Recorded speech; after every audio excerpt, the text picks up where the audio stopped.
Welcome to Tips, the Townsend Institute podcast series, a show produced by the Townsend Institute at Concordia University Irvine.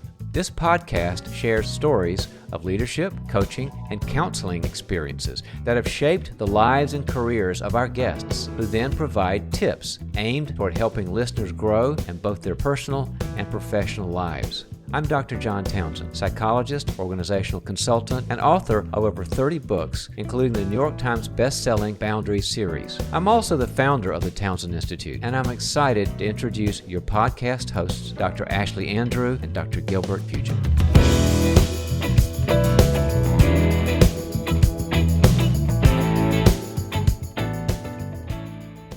Welcome back, Townsend Institute podcast listeners. Boy, do we have a good one in store for you today. Gilbert and I are joining Dr. Townsend and Institute fellow and friend Bob Goff in studio to talk about, well, when you sit down with Bob Goff, you never quite know which way the conversation will go. His whimsical nature, love of Disney and magic, and infectious spirit make Bob Goff one of our absolute favorites. That's right, Ashlie. But underneath all the fun and humor is the heart of a true servant leader, one whose goal is to make people, organizations, and entire countries the happiest, healthiest, and most charitable they can be. And we're proud to say that here at the Townsend Institute at Concordia, Irvine, students can find even more of Bob Goff's writings and teachings in our curriculum as we launch an enhanced partnership with him and his team. Yes, Gilbert, the cat is finally out of the bag. After months of discussions and plannings, we can officially say that there is more of Bob's fun-loving nature and servant heart making its way into our courses.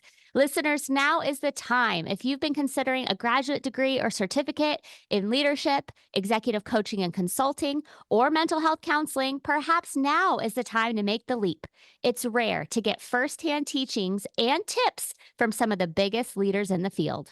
But you get that here with Dr. Townsend, Bob Goff, and all of our Institute fellows and esteemed faculty. Check us out at cui.edu/Townsend to find out more, or attend our next Townsend Live information session on Wednesday, October 15th. Buckle up for this episode with John and Bob. Let's get started.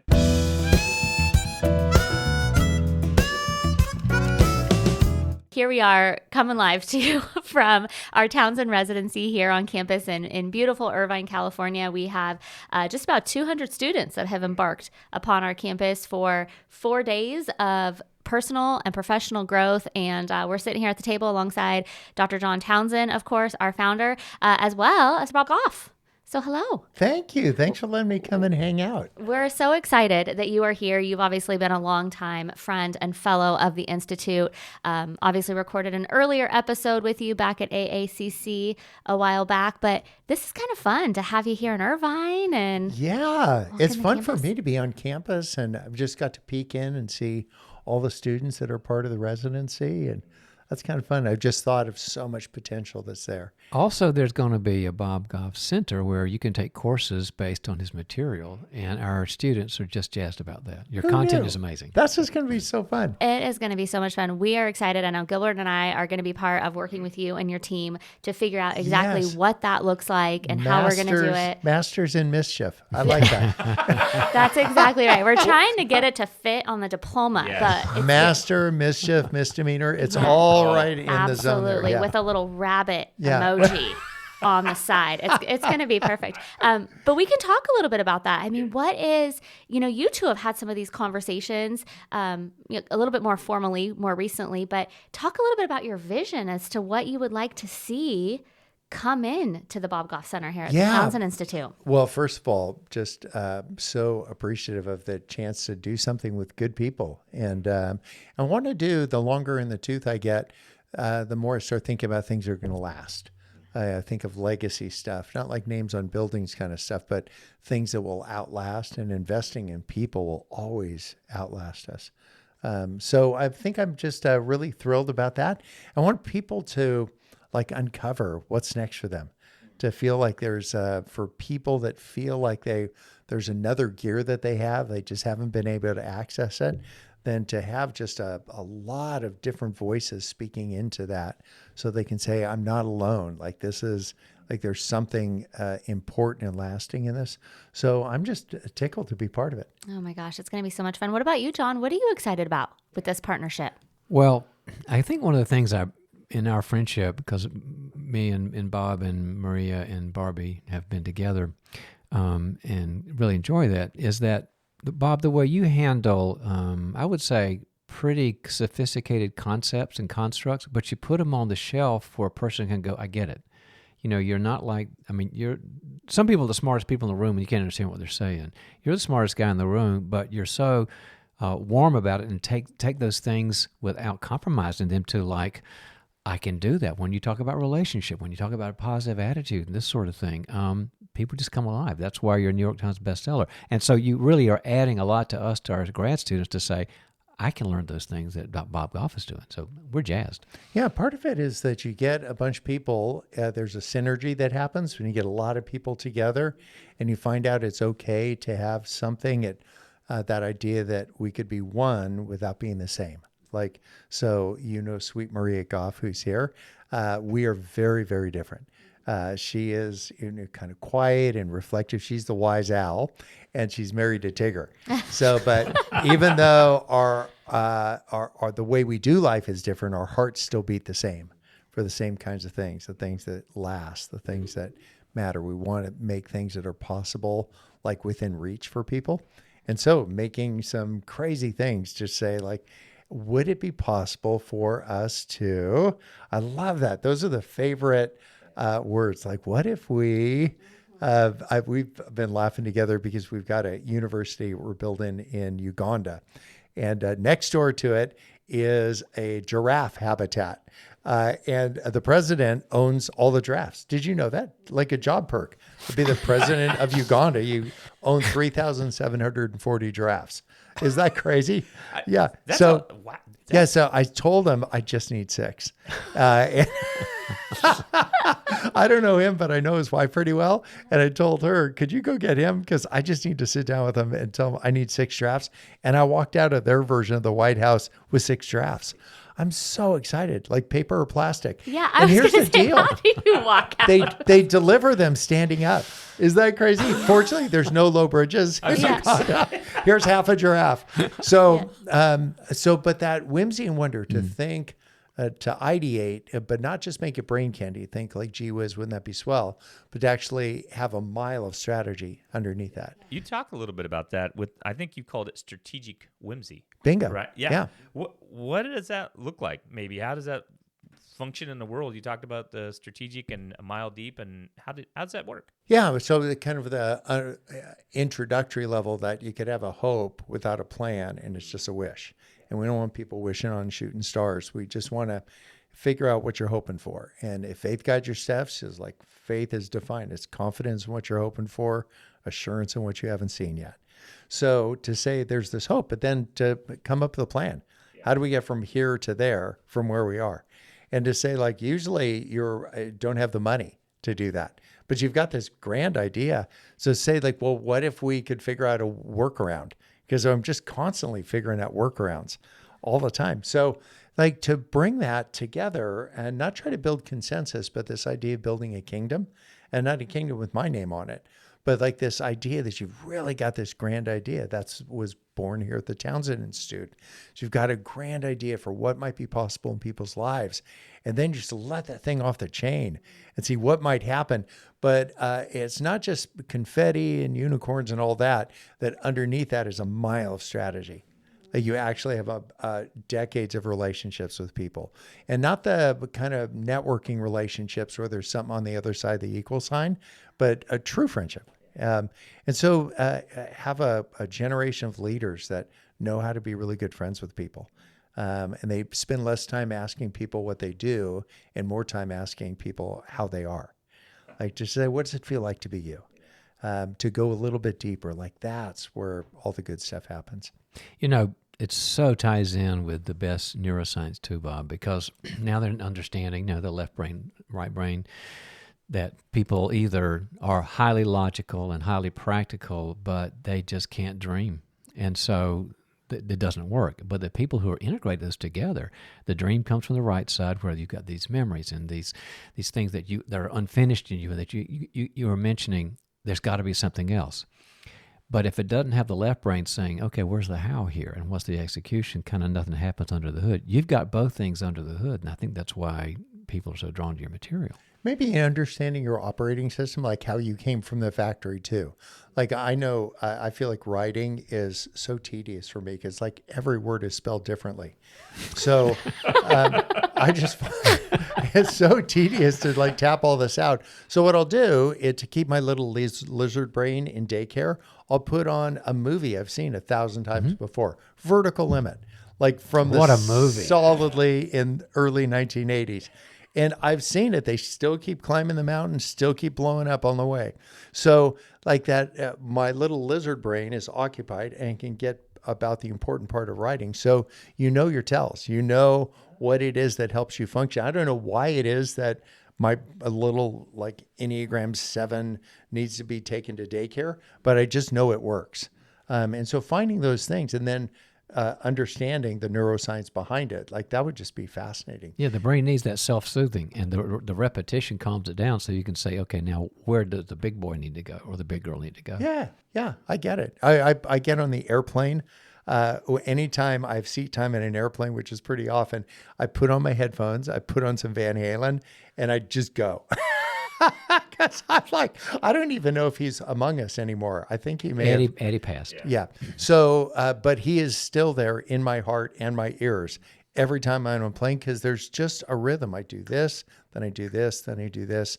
Then I kind of come out of my trance when the flaps go out. And there's something really beautiful. We can have these beautiful patterns, like carve a new groove in your brain and then go Grand Canyon on it. Wow.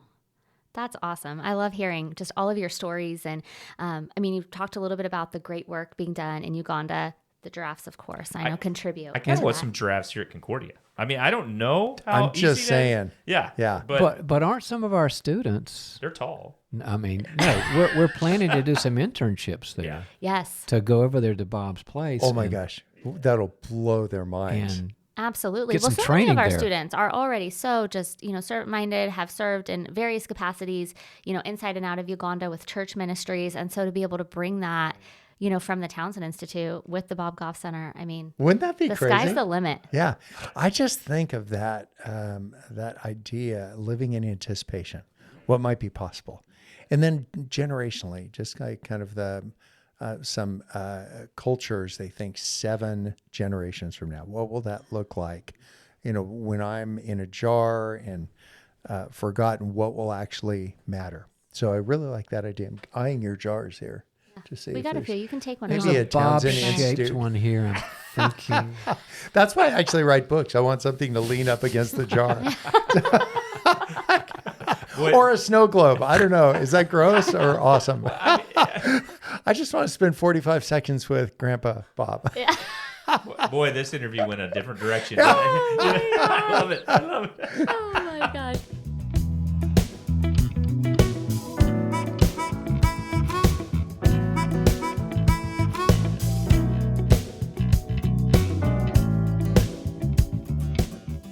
I know we have a gathering place in outside of San Diego, and when I have 30 or 40 people together, and if we're meeting on like the idea of not being distracted, I'll let loose like 30 bunny rabbits in the room.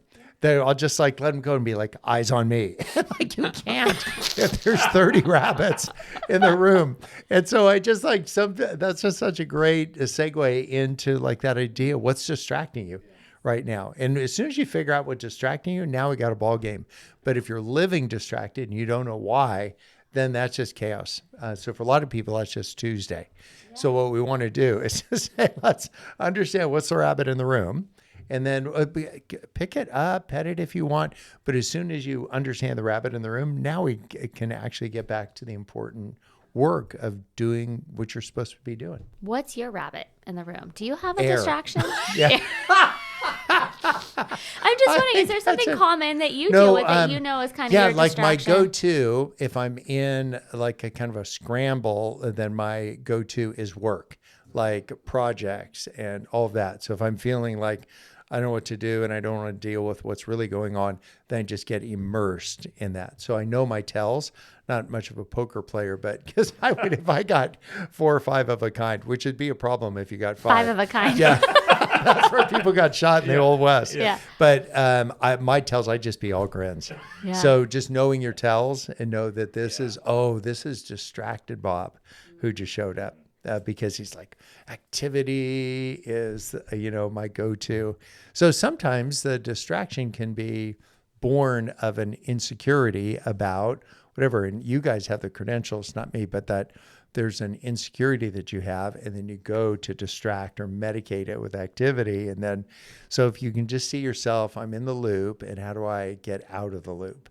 And sometimes it's just settling down, just to figure out what it is. So you can see it, then you can understand it. Then you can take it to whatever it is. If faith guides your steps, take it to Jesus. If your love for humanity guides your steps, take it to somebody who's trustworthy. That's really great. What about you, John? Do you have, I want to hear what your rabbit in the room is, especially as, Bob shared with us a little bit here, obviously written so many books and you get immersed in the work. Is it similar for you too, John, having had such a long and established career? Is it work for you, or is there something else that you find yourself you're distracted by? The things that get me off kilter would be things that I hate to do. Like, I like people a lot. Like podcast interviews? No. I live for this. Oh, good. Oh, good. But if I'm into a boring part of a book that I'm writing, and it's a lot of technical stuff and the research, I'll find somebody to call up and hang out with. And the other one is sometimes when I'm overwhelmed, I make lists. Kind of like, okay, what do I really have to do today? And, did I brush my teeth and stuff like that? And that kind of helps. Sometimes it's helpful if you're feeling a little distracted to just take one place and put it all, everything you can remember, everything you can think of that might be one of the things, whether they're like errands kind of things or a big thing, like who am I supposed to be when I grow up? But just get it all in one place. Yeah, brain dump. So you just don't have like all this spinning just under the surface. And every conversation, you're actually thinking about this other thing that you haven't resolved. Let's write it down to say, my relationship with whoever, insert here, feels strained or feels a couple degrees off. And then once you figure that out, then you got something. Yeah, it puts it somewhere out of your head so your processor can process what it needs to process. Yeah, makes sense. Yeah. Do you know the David in Florence was carved and it's 2 degrees off of center? Isn't that crazy? It's just like no way. Yeah, the brother could use a tunic or something, but but he's not. He looks vertical, but he's actually 2 degrees off. And worked great for the first 600 years, but now his ankles are cracking because he's 2 degrees off. And I'm like, gosh. that'll preach. Yeah, just be like, just to be a great illustration. 2 degrees off after a while may not be 600 years. It might be 600 minutes. It might be 60 seconds, but that at some point something's going to show that you're off. And so knowing your tells, and then sometimes finding some people that are trusted who will tell you. They'll just say, hey, you appear distracted right now. Yeah. Yeah, really saying what's going on with you. And why aren't you keeping eye contact with me right now? Yeah. I do that all the time with Gilbert. Oh, yeah.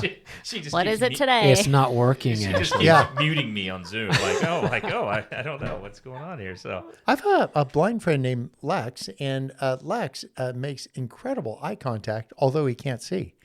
And I had to stop because he's looking at me just like we're looking at one another, and he would nod, and if I would move a little to the left, he would move a little. His gaze ears to the left. must be Isn't so that crazy? attuned. Oh yeah, is he the athlete? Is yes, he the jumper. The jumper. I heard the podcast. Lex is the guy, and I actually kind of felt pain because he jumped once and he missed the sandbox. Missed the sand pit. Yeah. Oh, is that crazy? And he just would crash and burn. Whoa. Yeah, but Lex is so keenly aware of where he is. I drove him 45 minutes from the Olympic Training Center to where I was teaching. And then he did this great job contributing to what we were doing that night. And I drove him 45 minutes back.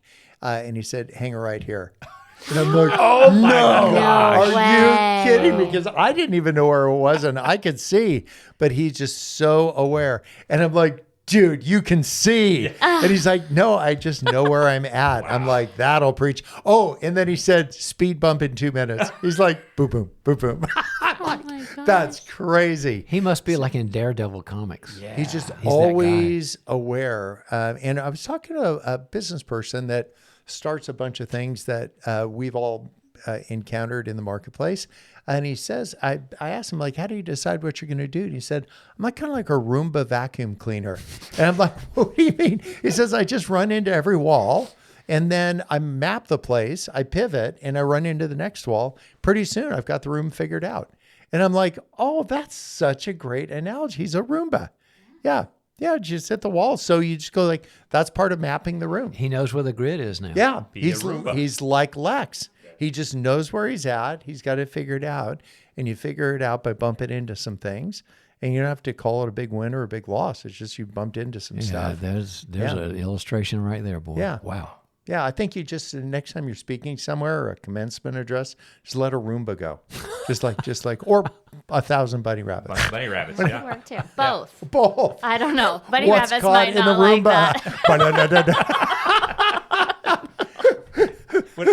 When I was a kid, they at the rodeo and stuff, they had the grease pig contest. You ever heard of that? Yeah, Sure. totally. Yeah, and if you got the pig, like if you caught it, you got the pig. So I got a pig. I was like, oh, now I told my parents I got a pig. They're like, what are you going to do with a pig, right? Yeah, So, a goldfish is a little bit more Yeah, manageable. yeah, a little easier, but You've never been more Kansas than you are in this moment. Right Yeah.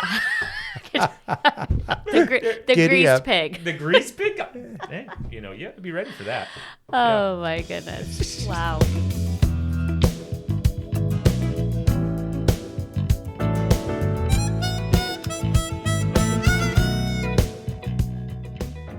We were talking about Uganda. I know so much of your other work that you do, even here in the United States, we were talking about your ministry in San Quentin, in that area as well. Where did this servant heart of yours come from? I think it's born out of curiosity. I bet that same would be true of all of us around the table. Like people that I'm attracted to are the people that are really curious. But I wonder what would happen if. That's why I probably had no eyebrows when I was a kid. Blew off in the last explosion. Like, I wonder what would happen if. But what we start thinking about is what would happen in somebody else's life instead of like what's going to happen in my life. Am I going to be happier? Am I going to be more fulfilled? Say, I wonder what would happen in their life. And then the byproduct is I'm happier and more fulfilled. Instead of making that the target that I'm hanging on, like, what do I think? Well, how's this going to improve my situation? Say, how could it make a big change in a kid that's growing up in a hut in northern Uganda? You go change their life and then go meet whoever they married and whoever they made after that. Oh, yeah. Be like that. That's the money. And on year 23 of being in Uganda, I'd like long enough in the tooth that I'm actually meeting You're kids. seeing the generations. Wow. Yeah, which is Yeah. kind of neat. Yeah. Yeah. And the funny thing is they'll name their children after you. Oh, you got a bunch of Bobs. I wasn't there. But Disclaimer. yeah. So, but there's something really beautiful. There's a guy that owns a major airline, and he started going to Uganda with me. We've gone together 23 times. Faith wasn't part of his background, but there was a moment where the kids that he had gone for years and years and years with, they dug a well, and they called it Greg's Well. And we sat together at Greg's Well, and these kids baptized him. Oh, There was my gosh. something really just seeing how chills. generationally that works. These were kids that were just like, had grown up with so much adversity, but they'd also grown up with Greg. And then to see, so we have a place there that is Greg's Well. And like, I want to see that start happening. When people start thinking for themselves, and then they start ideating for themselves. So that's what you're doing here. You're like just pyromaniacs. You're just lighting people's fuses Yeah. and just say, go launch. Oh my gosh. And you know what? We don't see it any other time better than we see it right now at residency, right? Certain glimpses of this come out in our programs throughout, online classes, all of that. But this 4-day residency, you really see that ignite right in the heart of our students, because we tell them, I mean, we're training the next, some of the best counselors, executive coaches, and organizational leaders. But then it's, who are they then going out to impact? And how are they then taking it, to their communities or to their families? And it's that ripple effect. And it's beautiful. It's what God intended. Yeah, it's sort of like when they've done a lot of studies on why people are altruistic. Some people are more giving than others. And they found out that when you give, that your body secretes, again, neuroscience, some things like, mood elevators like dopamine and basically kind of your body's Prozac. And so it's sort of like, I can remember thinking so many times on a trip like Bob's, I come away from giving to somebody and they can't pay you and they just say thank you. I'll be flying home and I'll say, why am I not doing that more? I mean, they're so thankful and I'm doing a difference. And all of a sudden the dopamine's in my head saying, go do it again. It's like God built up a reinforcement system saying, go help somebody because you're going to feel good. I mean, it's the same thing that happens when you have, a great dinner or a great sunset or a great worship experience. Actually, it's the same one that comes out when you have great sex, but that's a whole different podcast. and so it just says, it's sort of like God built into us, it's good for you to do things for other people. And you're a great example of that, Bob. Yeah, I think living in curiosity about what might happen if we were to do this, and then you don't need to work for NASA to see the trajectory in somebody's life. There you go. You just go like, if you launch that. So we are going to rename the campus now Caper Canaveral. Like this is where you're just going to launch all these capers. Canaveral. I like Yeah, I like that. And you just see what launches here. And it'll land somewhere far away, but it will land in a beautiful place in somebody's life. Wow. Well, kind of to change direction. I've just heard you talk about this, and I got to ask you about it. So you talk about the least creepy explanation of things that happen in life. Yes. Can you just explain, and maybe even how this relates to how our students, when they're leading, and things like that, how they can kind of integrate this in when things are getting tense? Yeah. So it's easy to catastrophize. I'm not going to say Maria's name, but it's easy to catastrophize. Like Bob, she's going to be listening. Like something a little bit bigger than it is. We're tracking bogeys but they may not even exist, but we're tracking them. And then some other people, and that would be me here, like I minimize things. So something could be a big deal, but what instinctively, I don't know what it is, but I'll minimize it, even though it's almost like Monty Python where he like loses an arm. He's like, get back here and fight me. Really a flesh You wound. coward. So some of us are in the middle and well balanced, and others of us tend to one end or the other. And so that happens with our circumstances. Something happens and we're just kind of creeped out. And sometimes you go to this catastrophe thing. And for those that tend towards catastrophizing, just come up with the least creepiest explanation for it. Because it usually isn't the most. I have stalkers now. Like they don't want to hurt me, but they show up at my house because people figure out how to find people's address. I'm going to give everybody John's address here in a second. Yeah, but we'll put that in the show notes. So we need an editor right now. Yeah. But people, I walked out to turn on the coffee pot, and there's a guy sitting on my back porch. And this is 5 a.m. Now I got diplomatic immunity. I could put him in a shallow grave. So I walked out the back door and I said, like Billy Crystal, the City Slickers, I'm like, hello. And he said, I'm not a stalker. I'm like, that's exactly what stalkers always say. And I'm thinking under my breath, I'm like, all evidence to the contrary. So he had read a book of mine, and some kid had gotten engaged on my back porch. And he said, I just wanted to experience what it would be like to be on your back porch. And I'm thinking, my thought bubble, you're going to experience a restraining order.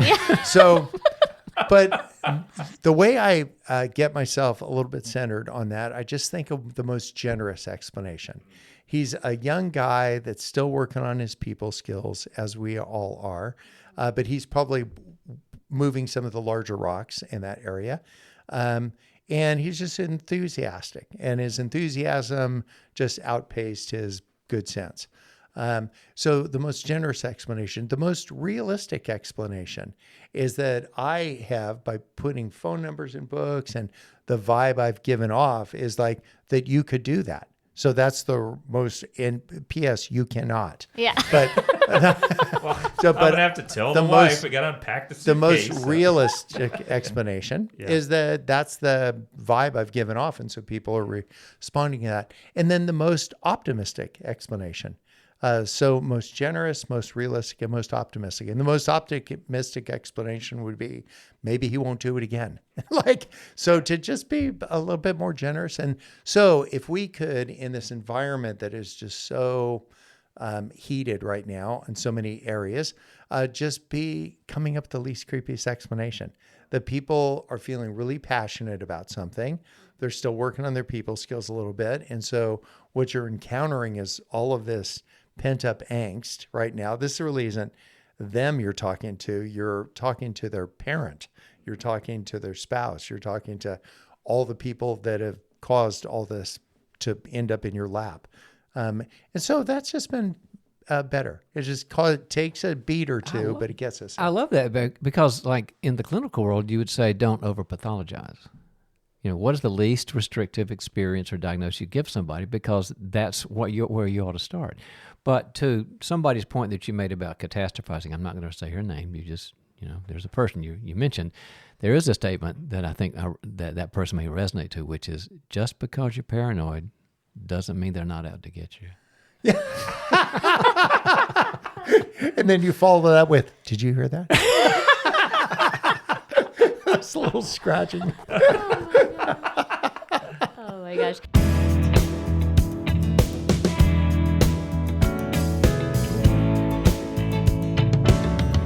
I have to say, Gilbert and I, as well as a few members of our team, had such an awesome time at the School of Whimsy last year. We went to, obviously, one of your big events held in Anaheim at Disneyland. Of course. Of all places. Yeah. And we were just absolutely blown away, right? Reading your books, watching you in action, hearing these stories. I sat there and I was like, wow, this is awesome. And there was a magician. Yeah, there was a magician. Yes. He was so cool. Yes, or an illusionist for our Baptist friends. Yes. Yeah. We were in the Midwest together, and somebody called the police, and they said, there's a sorcerer in the church. And the police responded. They just wanted to see what a sorcerer looked like. He's like, I'm making bunny rabbits appear so Bob can release them into the crowd. Yeah, so... Do you know when we were together for School of Whimsy, there was a guy that came who was retiring as a detective in the Los Angeles area. He'd worked for 30 years. And he said, I've always wanted to come to San Quentin. Could I come with you? And I'm like, come along. So we get there. All are welcome. Yeah. So we get there. You could either knock off a liquor store or ask me if you can come. Yeah. So either way, lands you there. So we're in San Quentin, and their guy walks up to him, and they're looking at each other like they know each other. And this guy is the guy this is the detective that put him in. Oh, no. Oh, my goodness. 18 years ago. Yeah. Now I know him just as a guy who's been in my class, but they're looking at each other. I'm like, do you guys need to work anything out? Are we good here? He's like, you got me. He's like, I did. Oh, no. Oh. This guy was, the reason he's there is that he told everybody that he was a Rockefeller. So he would borrow money from people, and then because he's a Rockefeller, he's good for it, and then we just take it. He would marry people. They say, hey, you're marrying a Rockefeller. Turns out he wasn't. And then there's some pretty gruesome endings of the story that landed him in San Quentin. But this is the detective that put it all together. It was so interesting that this guy wasn't pretending he was a Rockefeller anymore. And this guy wasn't a detective anymore. They were just two guys in the middle of the yard at San Quentin. There was something really beautiful. We can take away all the things that we are known for. Whatever's left is who we are. I just love that. Just as such a great, just take it apart, strip it down to the frame every once in a while. Like I used to be a trial lawyer. Could you believe I was a trial lawyer? No, I cannot. The more I've even gotten to know you, Bob, I can't. Well, Ashlie always lives on the edge of the law, so she might be calling you sometimes. So. Settle. But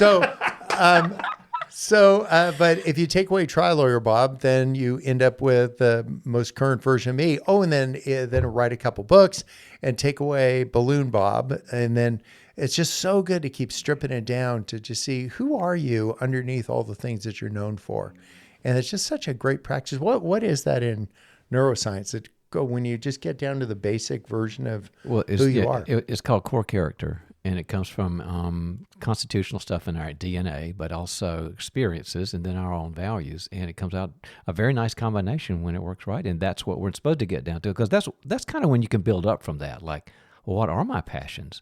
Or what is my next step? Well, once you touch the core character, you find out.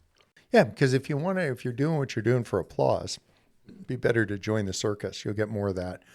But if you're doing it because it's part of your purpose, it feels like this is my greater purpose, I'm trying to live into that, now you got a ball game. Wow, I love that. And it's just, we have a class in servant leadership. It's actually really kind of an idea that's strewn throughout all of our classes and curriculum. And you start talking about these ideas of really humility, and all of that is just at the core. We use a lot of serving Ken others. Blanchard's material. Oh, that and who Bob does. absolutely. Oh, what a good guy. Yeah.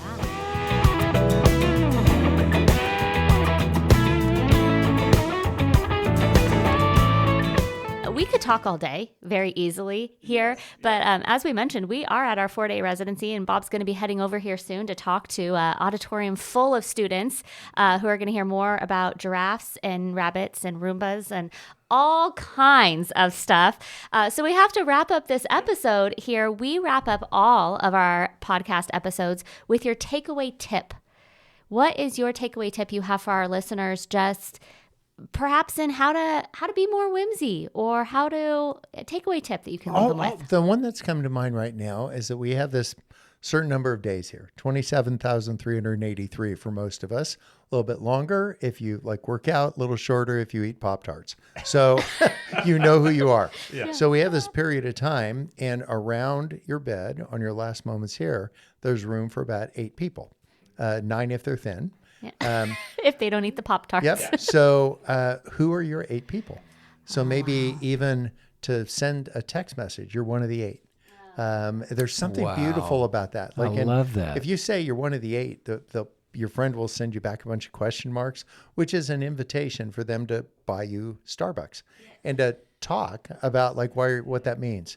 So I just say, if you can find 8 good friends, there's no magic to it, but every time I'm out and about, I feel like I'm interviewing everybody for the job of being one of my 8. So that whole idea, find your 8, let them know you're one of the 8, and then be one of somebody's 8, right? There's something about that. Be so safe. Be Switzerland. Give me a bar of chocolate and a bobsled. I just want to be safe people become part of the 8. Is the guy on the back porch one of those, Bob? He's not on the 8, but he's interviewing for the job. Now, he's a little deep on the list. He's in 3 digits. He's very persistent. I think he'll keep showing up. But that really lines up well with their Townsend Institute, right? The connection that these students build. I think they're going to find some of their 8 here at this residency. You really will. You can only, your head can only use so many deep relationships. It's just a bandwidth issue. And so you can have a bazillion friends, but those 8 are the ones that stay with you and get you through life. I Yeah, love and this there's one. something, it's like kind of a landing spot for a context for meeting people.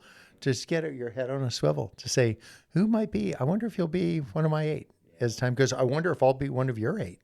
And what if we just become, sometimes you could be something to someone else that they aren't to you just yet. But that's the whole idea. It's called mentoring, but I just call it just doing life together, adjacent to one another, and then finding those people, but with a lot of intention. Yeah, we call it the life team here. And there's a lot of people say, oh, I just need the Lord, and I don't need people. I say, well, wait a minute. First off, you've got David's mighty men in the Bible. Then you got Nehemiah's team, and then you got Jesus at 12. Where's those for you? Where's your life team? And life changes when you enter that. Yeah, and one of your 8 might betray you, but if you do, there'll be might another. betray. Oh. Yeah, they might, Yeah, unfortunately. Yeah. He only had, he picked 12 and he ended up with 11. So, but that whole idea to say, but there's room for new people on the team. Yeah. Absolutely. Well, one of the 8. Love that takeaway tip. And, Bob, we're just excited that you're one of us now. Thanks. We Yeah. are really excited How about fun. this continued partnership, and all of our listeners, keep a lookout. We'll have more to come here It'll in the coming never months. be boring. It'll Come on, no, never we're gonna have some be fun. boring. You just, there's Center a lot for of fun Bob and time. Goff. It's going to be love awesome. it. Thank you so much. Thank you. If you enjoy the Townsend Institute podcast series, head to our website at cui.edu/Townsend to find out more about the certificates, bachelor's, master's, and doctoral degrees offered through Concordia University Irvine. With programs in mental health counseling, executive coaching and consulting, and organizational leadership, we have a variety of faith-based programs dedicated to helping you fulfill your academic and professional goals, all the while furthering your competence, character, and connection. Again, that's cui.edu/Townsend.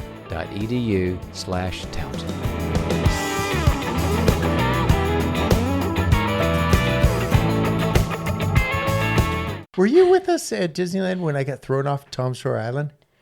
I wasn't at that one. You had told us because it had happened the time before. Awesome. Yeah, I got thrown off of Sawyer Island. For a guy who writes books for a living, I'm like, this is gold. Yeah, like you're this is throwing great. me off. You have written my next book. There's maybe 40 people. We bought tickets for them all, and then we were there on Sawyer Island, and we have a single mom's home, like teen moms, and the moms get stars for doing good mom stuff.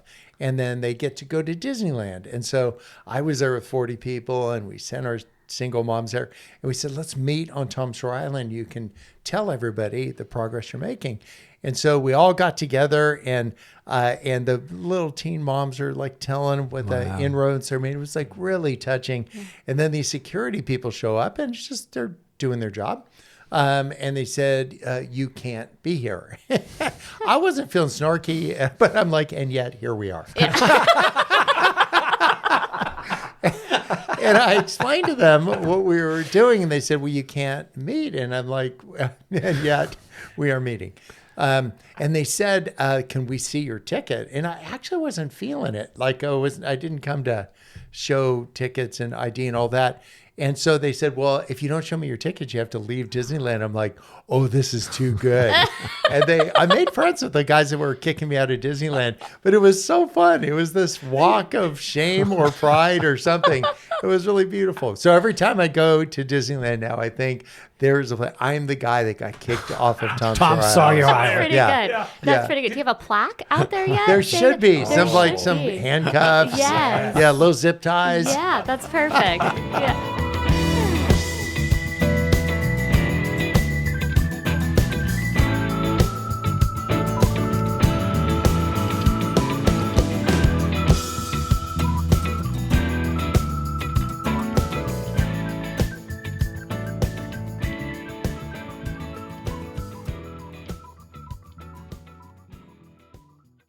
And now here we are a couple years later. And Bob still talks to us. And he still does. Is that it? Has it been a couple years? In fact, more. He talks to us more. That's true. Now I'm going to be, like the plague. I'll just keep showing up. Just when you think you're done with me, it's like, Bob's here. Mask up.